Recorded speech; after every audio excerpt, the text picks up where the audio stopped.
to determine which dent heddle you would use on your rigid heddle loom.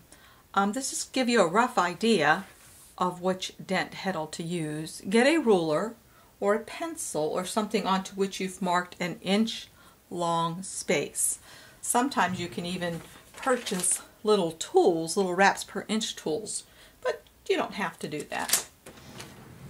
So what you're going to do is you're going to begin, and I'm going to turn my ruler upside down so it's a little easier for me since I'm right-handed.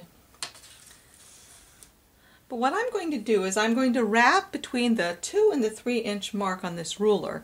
Then I'm going to count how many times I've wrapped and divide that by 2. And that'll give me a rough estimate on which dent heddle to use.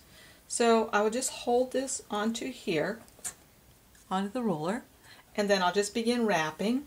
And I want to make my wraps so they butt up against each other but don't overlap. So I'm on wrap number 2 now. 3, 4, and I don't really need to count these as I go. I can just wrap, making sure they're tight together but not overlapping.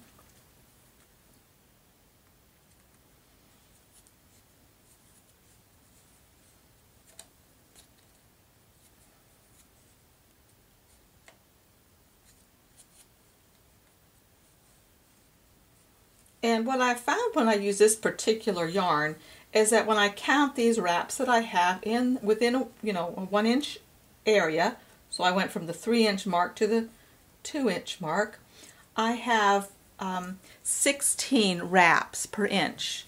So I divide that by 2, and that lets me know that I should use the 8 dent heddle. If I wanted to make a cloth that was really tightly woven, I might try to use the 10 dent heddle. Suppose I wrap something around here and the wraps per inch is 20 wraps per inch. There again I would divide that by 2, which gives me the 10 dent heddle. Unless I'd like my fabric more loosely woven, then I may try a sample dropping it down to the 8 dent heddle. Or if I want a more densely woven fabric, I might go up to the 12 dent heddle. So this wraps per inch gives you a general idea of where to start, which heddle to use, and then you can vary that depending on what you would like your final cloth to feel like in the end.